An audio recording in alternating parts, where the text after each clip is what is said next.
Good evening, and welcome to another segment of my talk show On Point, heard every other Tuesday on WSDA Radio 1340 AM. This is your servant and Senator Carla Joseph, if you didn't recognize the voice.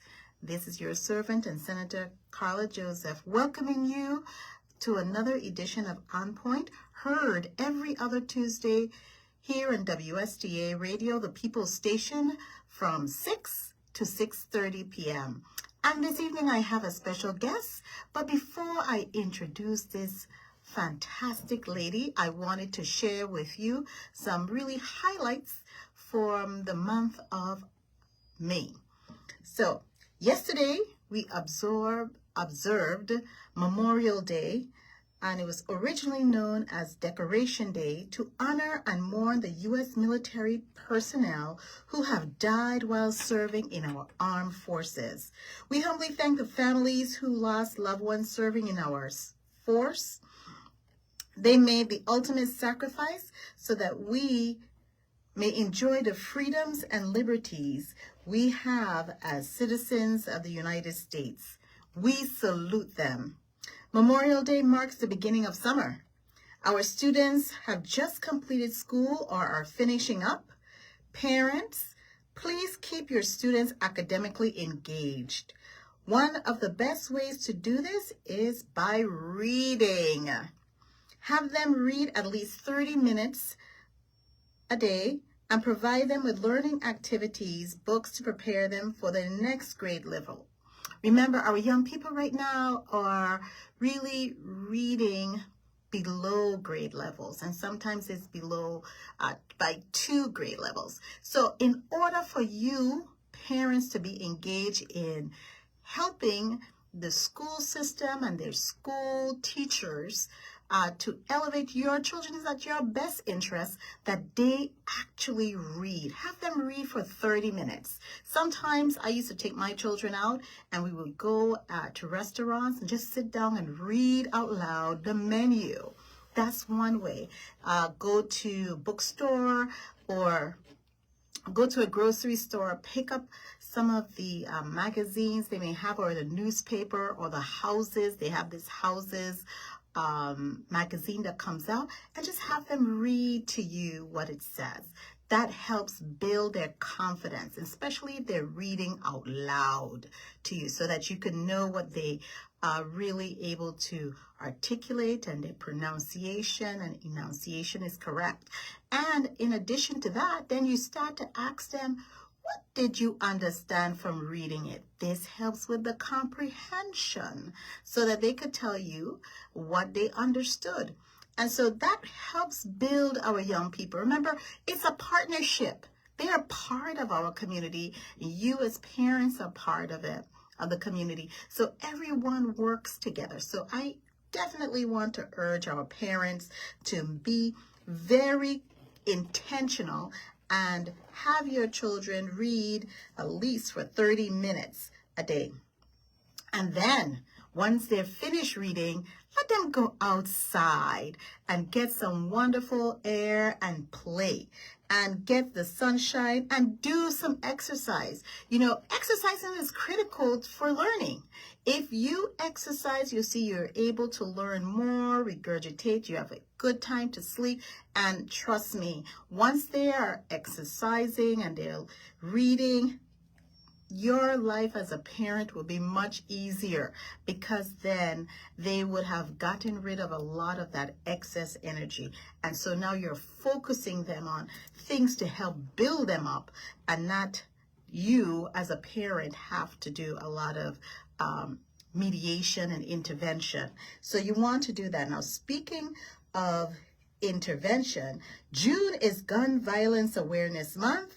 And June 2nd is National Gun Violence Awareness Day. It falls on the first Friday of June.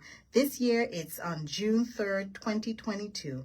It is also known as Wear Orange Day and was founded to honor survivors and victims of gun violence. We need to stop out gun violence from our community. People need to learn the art of conflict resolution and to live and let live. There's a better way to resolve conflicts.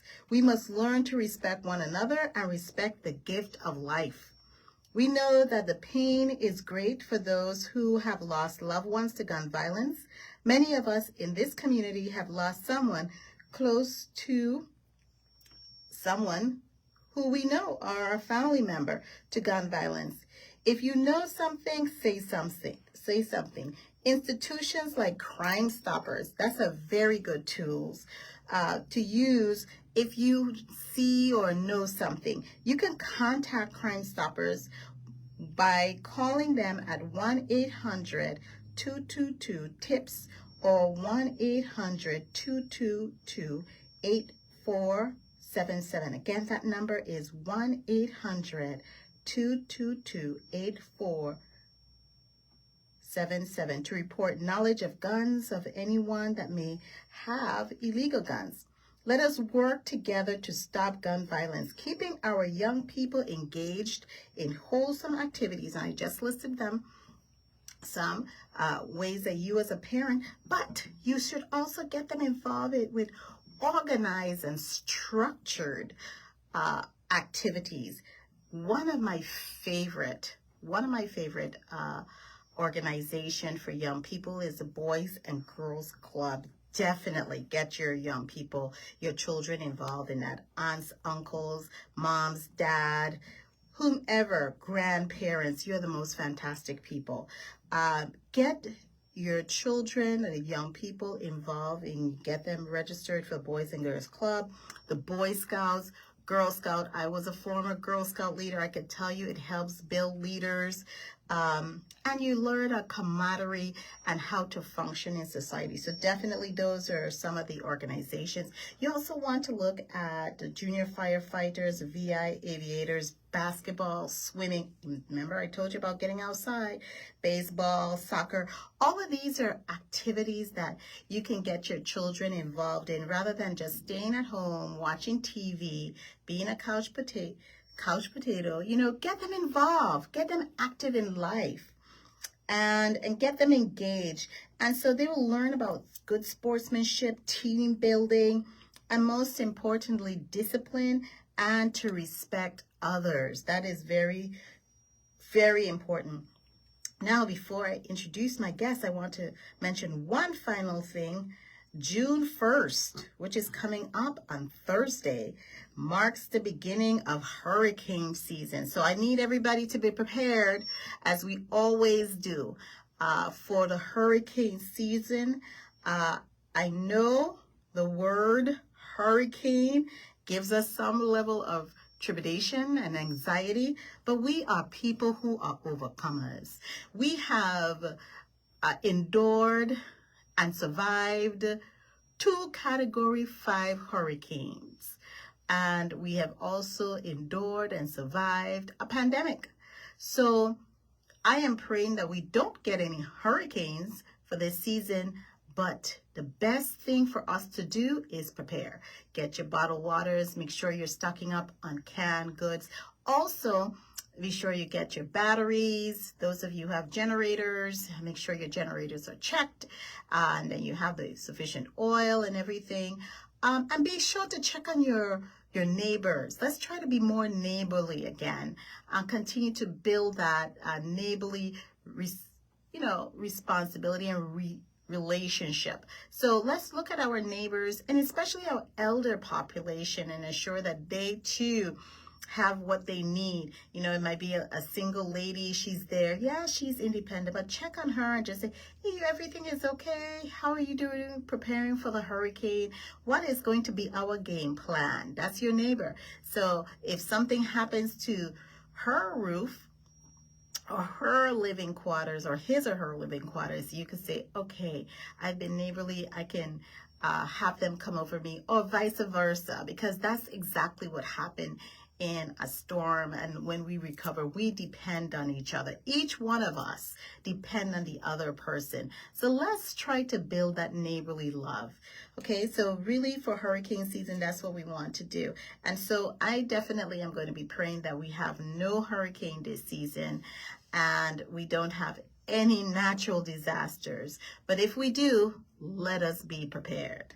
So this evening, I have as my wonderful guest none other than Miss Lisa Hamilton, who is the Executive Director of the U.S. Virgin Islands Hotel and Tourism Association. She's my partner. Remember before when I was announcing all of the partners for our Summer Youth Employment Opportunity Program? Well, so you can validate that Miss Hamilton from the U.S. Virgin Islands Hotel and Tourism Association is my partner. She's live here with me to tell about all that the U.S. Virgin Islands Hotel and Tourism Association does. Welcome, Lisa, to On Point.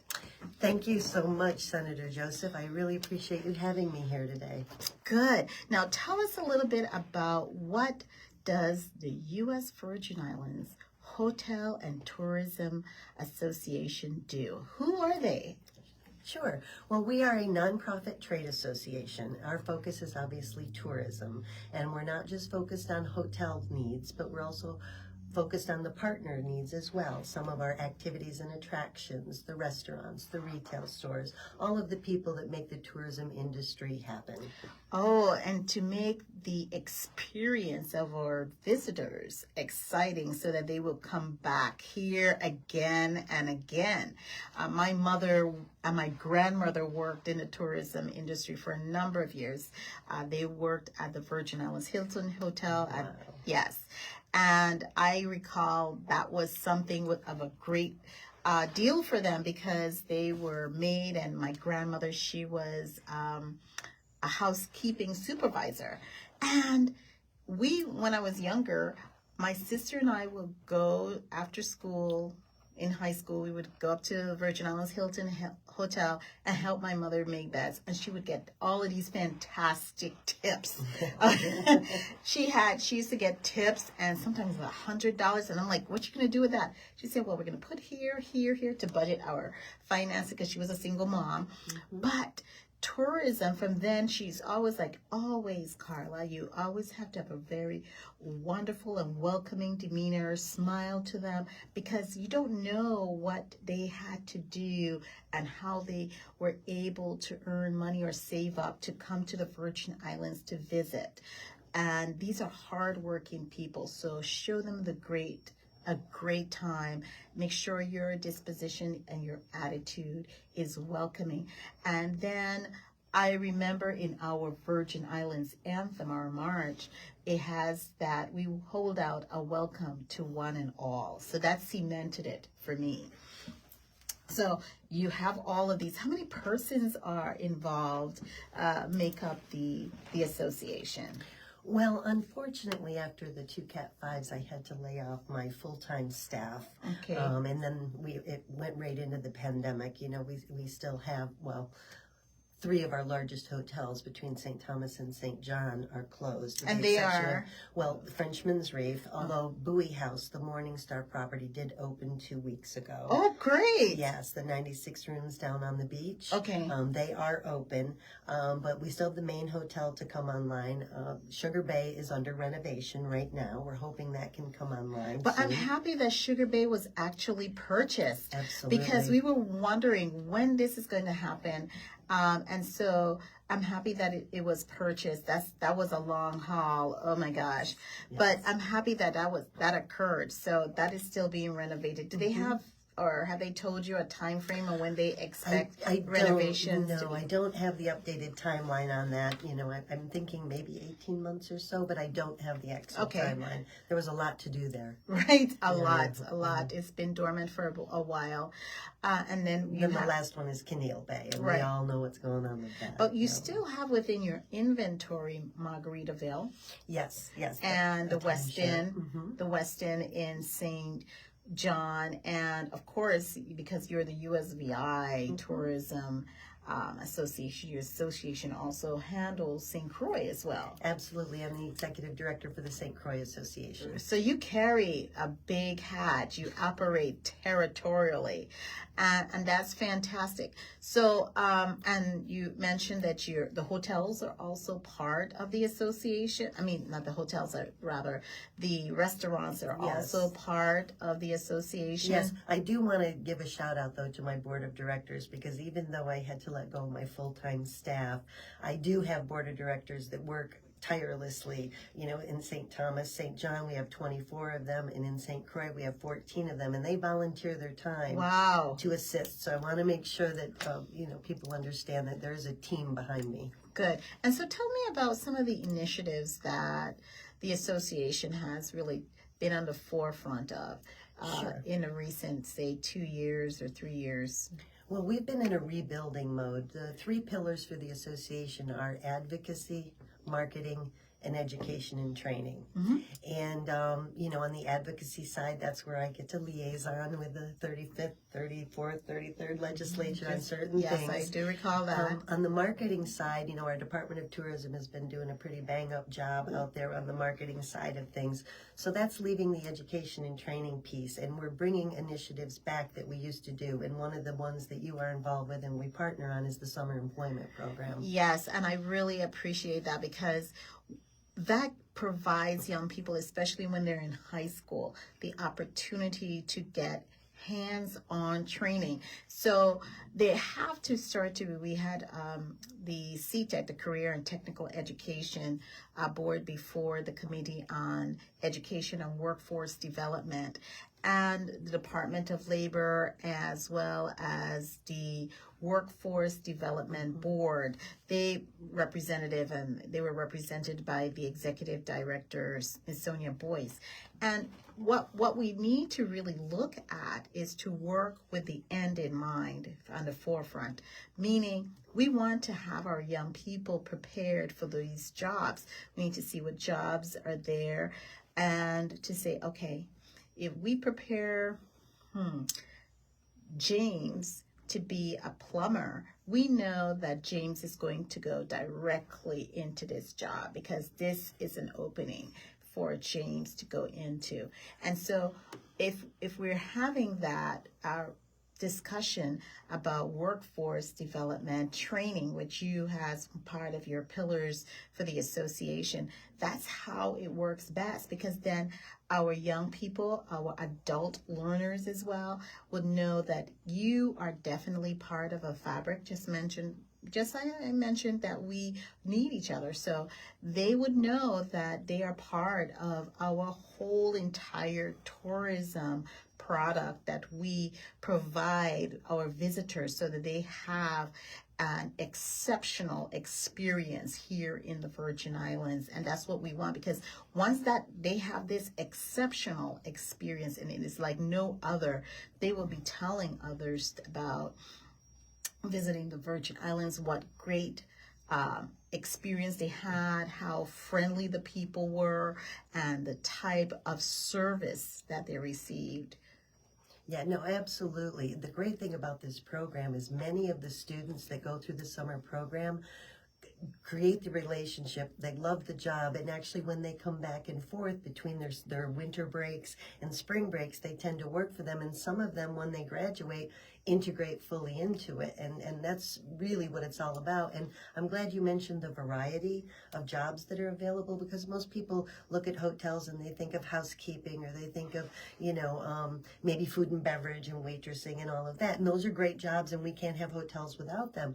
But we need accountants, we need landscapers, we need electricians. You know, it's a wide variety of needs that can go into the industry. Absolutely. You need persons who can do a lot of events planning. Events planning. All of these are type of careers that you can have here in the Virgin Islands, especially in the hospitality industry. And that's one of the Workforce Investment Board demand industry that they have identified as a demand-driven industry, and that we really need to shore up. Of course, you know, we have a huge deficit with human beings being able, qualified and well trained to do the work. What is your sense on that? Do you look at when you are interfacing with your association members as far as opportunities for persons to fill vacant position? Are they looking at people who have experience, or are they looking at the ability for a person to come with a good attitude and be able to learn? I think there's multiple levels depending on the position, but you know, when I worked at Frenchman's Reef actually for 13 years, and when people would come in to interview with me, the very first question I would ask them is, do you like people? Because really, you know, and the reaction would say everything, because nothing we do is rocket science. You can teach the skills to people, but if you don't have that innate nature, and some people are shy, and that's okay. We might be able to find space for them in accounting or something like that, where it's not front facing, but it's very important. You know, you have to interact with your coworkers. It's a dynamic situation when you have different guests around the clock coming from different areas. All kinds of things pop up, and you have to be a people person. You have to love human beings. Yeah, you do. Because especially in hospitality, it depends on where you're located. But if you're on the front line, if you are right there and you're the person people talk to, you definitely have to enjoy people company and like people, and have some patience. I won't say abundance of patience, but have some patience with people too, and you know, to be able to relate to them and sometimes de-escalate things from occurring, because they, you know, we have visitors, they come down with spouses. I have a good friend of mine, she was security. She would tell me stories of conflicts between husband and wife who were staying on the property, and she served as a counselor to de-escalate issues from occurring and even calling the police. She said, yeah, they would have these challenges. They're coming down here for a second honeymoon, something blows up. And then they're drinking, yes, blows up, goes out of proportion, and she would have to serve as the counselor, the mediator between these two couples. And I'm like, this couple, and I'm like, what? She said, yes. You think it's just, you know, my checking doors and walking around the premises? We served as counselors too, marriage counselors. Marriage counselors. And I said, well, did they pay you for that? She said, no, that's all part of the work, but I enjoyed it. Yeah. I enjoyed it because now it becomes stories that she can tell. We don't know these people. I don't know who they are, and she never shared their names. And that's part of counseling, right? A counselor is usually very confidential, and she provided this counseling, and she was just hired as a security officer for this this hotel. Sure. So I'm like amazed at the work that the people do who are in the hospitality industry. So you have members in St. Croix, you have members in St. Thomas.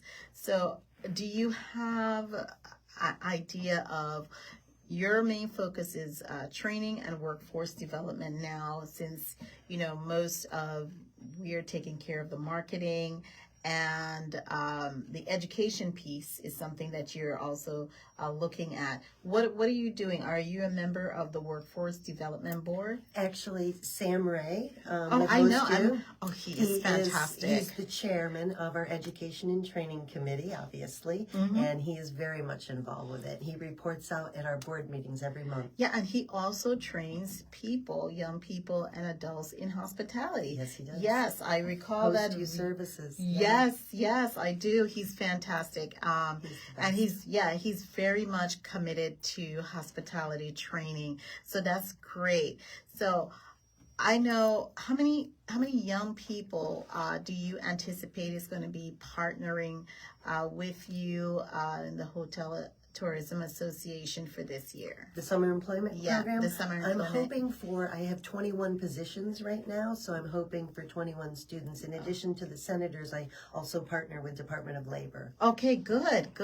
So you should have a good handful of young people to partner with. And it would be really helpful to I know I have one young lady who's been and this is her third year, with my summer youth employment program, and she always wants to go with the Hotel and Tourism Association. And she just graduated from Ivana Eudora Ken High School this year, and I know she's really excited to be back there. Do you have any other like colleagues or in the industry that, not here locally, but do you interface and have discussion with other hotel and tourism association within the Caribbean region? Actually, I'm currently the president of the Caribbean Society of Hotel Association Oh my Executives. Oh my goodness! Yes. Well, congratulations. Thank you. How long is the term? It's a 2-year term, and I'm going into, this is my second year. Wow. But it's all the me's on the other islands, and we actually just got together in Barbados. Wow. To share best practices and talk about what's going on in our areas, including education and training. Okay, so how are we looking in the Virgin Islands compared to our other Caribbean brothers and sisters? We definitely, as you know, a lot of people did leave island after the storms, and then a lot of the long-term rentals were converted into the shared economy. And so where the snowbirds used to be able to come down to fill some spots and things, we're not as lucky to have that. In some of the other Caribbean islands, especially the British ones, they do a very good job early on educating the people into the industry from grade school on up. It's actually part of the curriculum. Really? Integrating them. And so it just gives everybody a different view of this is a possible career path for me. So how early do they begin educating their grade school students in hotel?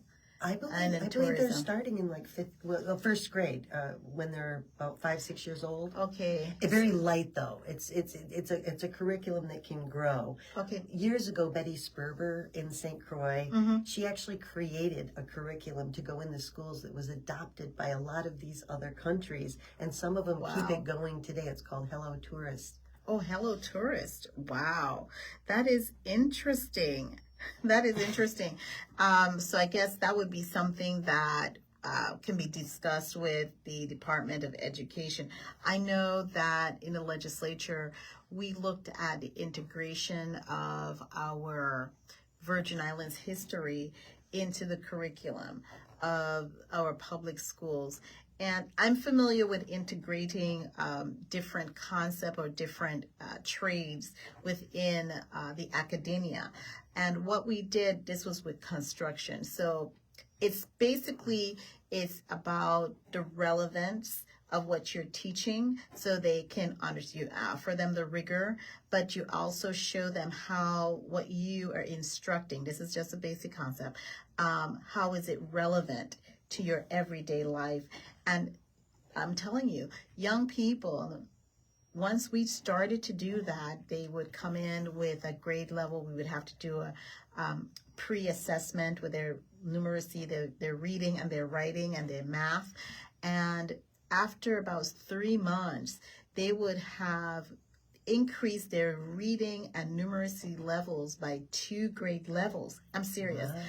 Yeah, because now they understand. It's like a light bulb going off in their mind. So now they understand why they're learning proportions and how to apply it when they go out in the construction field. And so those were really key things that we taught them. And it stayed with them so that they could understand because they were not, for some whatever reason, they were not understanding the concept of it, and also how to do the actual work and add up, or even if it was fractions, they weren't understanding that. And then when we showed them how to do it with a measuring tape and how you add it up, it was like, what? That's the easiest thing now. Yeah, so that is how you're able to teach. When you're teaching, you have to be innovative, and you should be able to reach the young people. So I'm sure something similar can be done with the hotel and tourism product and teaching, so our young people could understand that, like I said, all of us are in this together. You know, if you are doing well, I'm going to be doing well too. So that our whole territory, we are still at top and at the forefront of the tourism industry, which is our largest and thriving, most thriving industry right here in the Virgin Islands.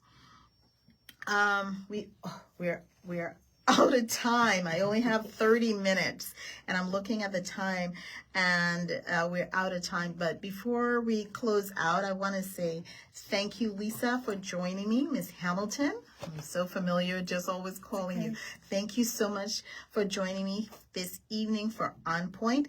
And for those of you listening in, you please feel free to contact my office at 340-693-3515, or hit me up on Facebook at Senator Carla Joseph, or you can also check out my website at senatorcarlajoseph.com. Please join me for my next edition of On Point, which is scheduled for June 13th. And also listen in for tomorrow for the Committee on Government Operations, Veterans Affairs, and Consumer Protection. We will be meeting, which I chair, we will be meeting tomorrow at 9:30 a.m. And we have a huge agenda. The Taxi Cab Commission, who is at the forefront of our tourism industry, will be there. Because government operations is such a huge committee, we are going to be asking them some questions, and we have a couple of bills, several bills on the agenda. And don't forget, coming up this month, and I'll talk about it on the June 13th On Point, we have Juneteenth that is coming up as well. So again, thank you, Lisa, for joining me, and thank you to the listening audience. Remember, On Point can be heard every other Tuesday here on the People's Station, WSDA Radio, 1340 AM on your radio dial. Stay on point, Virgin Islands, and God bless you all. Thank you. That was great. Yeah, it was really good. It was really good. Well, Lisa, you do a lot of work by yourself. Well, you know, I didn't want to elaborate too much. I mean, I do have a lady who does two hours a week on accounting, and I have another girl that helps me with